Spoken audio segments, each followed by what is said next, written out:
ओम नमो भगवते वासुदेवाय नमः। ओम नमो भगवते वासुदेवाय नमः। बोलो श्री सत्यनारायण भगवान की जय। दोस्तों, श्री सत्यनारायण भगवान का व्रत पूर्णमासी को किया जाता है और श्री सत्यनारायण भगवान धन्य धान्य पुत्र आदि प्राप्ति के लिए सभी सत्यनारायण व्रत करते हैं। और ये कोई ज़रूरी नहीं कि हम श्री सत्यनारायण की कथा केवल पूर्णमासी को ही करें। किसी भी शुभ दिन, अच्छे दिन हम श्री सत्यनारायण भगवान का पूजन अपने घर में करा सकते हैं। दोस्तों, एक बार एक गांव में एक बूढ़ी माँ और पोती रहा करती थी। तो वह उनका यह नियम था कि वह बिना श्री सत्यनारायण भगवान की कहानी कहे कुछ भी ग्रहण नहीं करेंगी। तो दादी और पोती दोनों ही अपने घर में अकेली रहती थी और भी उनके घर में कोई भी नहीं था। वे बहुत ही निर्धन थे, बहुत ही गरीब थे। किसी भी तरह से उनका लालन पालन हो रहा था। प्रभु की श्री सत्यनारायण की कृपा से उनका घर चल रहा था। पोती शादीशुदा थी, अपनी दादी के पास में रहा करती थी। एक बार उसके ससुराल से अपनी पोती को बुलाने के लिए बुलावा आया। तो दादी ने कहा कि बेटा, तुम्हें अब अपने ससुराल जाना चाहिए, अब तुम्हारे ससुराल से बुलावा आ गया है। पोती ने कहा कि ठीक है दादी, मैं अपने ससुराल अवश्य मैं ज़रूर जाऊंगी, लेकिन आप अपना यहाँ पर ख्याल रखना। तो क्योंकि दादी के पास कुछ भी नहीं था पोती को देने के लिए, तो उन्होंने क्या किया कि एक कलश लिया और कलश में पानी भरा और अपनी पोती को उन्होंने दे दिया और कहा कि बेटा इसे ले जाओ। तो उन्होंने ये भी कहा कि बेटा, तुम आज तक इस नियम को करती आई हो और इसी नियम को तुम आगे भी करती रहना।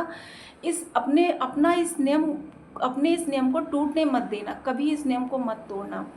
श्री सत्यनारायण भगवान का पूजन करने के बाद ही तुम कुछ ग्रहण करना। उसने कहा ठीक है दादी। तो वह अपने घर से चल दी। तो रास्ते में पोती सोच रही थी कि मैं अपने ससुराल में जाकर सबसे क्या बोलूँगी, मेरे पास तो कुछ भी नहीं है देने के लिए। मेरी दादी ने भी मुझे जो है इतना प्यार, इसने इतना स्नेह दिया, मेरी दादी भी असमर्थ थी मुझे देने में कुछ भी। तो मैं अपने ससुराल में जाके मैं क्या बोलूँगी सबसे, मैं सोच ही रही थी। तभी तभी श्री सत्यनारायण भगवान की ऐसी कृपा हुई, उन्होंने सोचा कि मुझे क्यों ना इस पुत्री के लिए कुछ करना चाहिए। वह रास्ते में रुक एक जगह, उसका नियम था डेली पूजा करने का रोज़।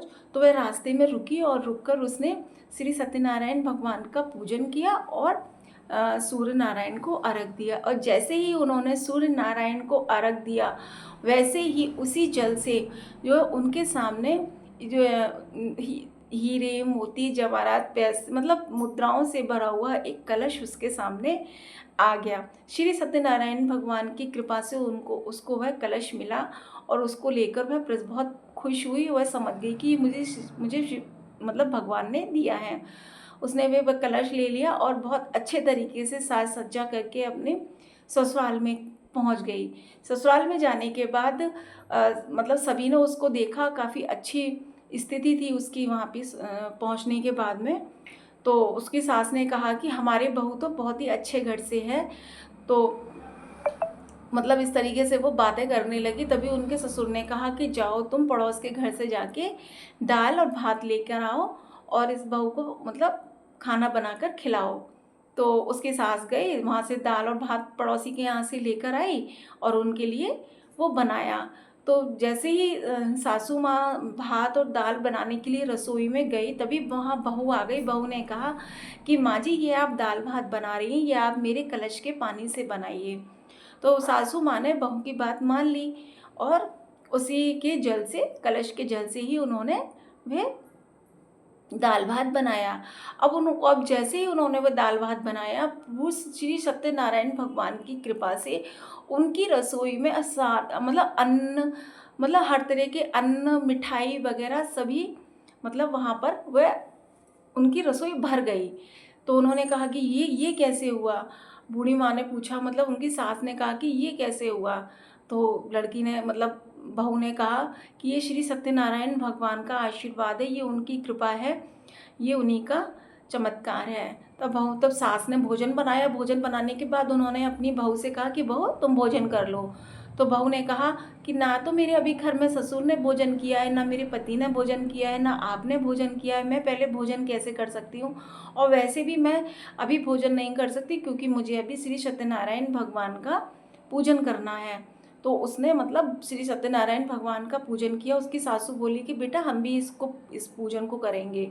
तो उन्होंने पूजन किया, तो उनके मतलब काफ़ी धन्य धान्य की मतलब इतनी वृद्धि हो गई, बहुत ज़्यादा। श्री सत्यनारायण भगवान ने ऐसी कृपा करी उन पे कि उनका धन्य धान्य से पूरा घर बार भर गया। सभी बहुत खुश रहने लगे, प्रसन्न रहने लगे। तभी उसकी सासू माँ प्रसाद लेकर बांट रही थी बाहर जाकर, और जिसके यहाँ से वो दाल भात लेकर आई थी वह वहाँ भी प्रसाद देने के लिए गई।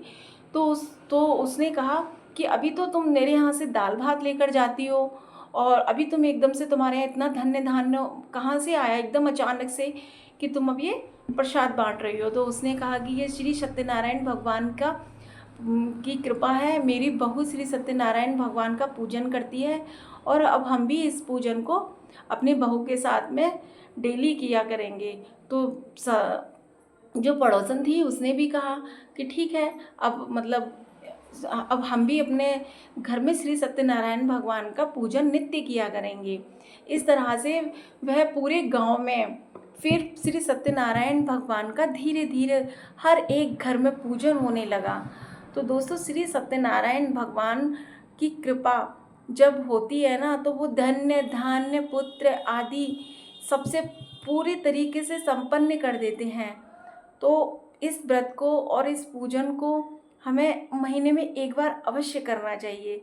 पूर्णमासी को ही सत्यनारायण भगवान की अपने घर में छोटा सा पूजन करो और अपना व्रत रहो, और रात को पूर्णमासी को जो है चंद्रमा को अर्घ दे के और भोजन कर लो।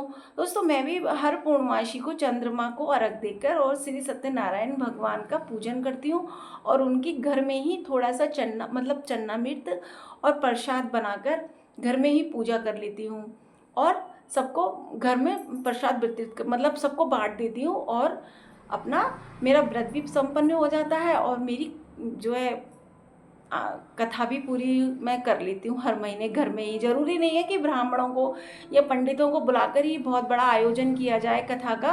हम घर में भी हर महीने अपने घर में पूजन कर सकते हैं। तो बोलो श्री सत्यनारायण भगवान की जय। सब पे श्री सत्यनारायण भगवान की कृपा बनी रहे, आशीर्वाद बना रहे। राधे राधे दोस्तों, राधे राधे।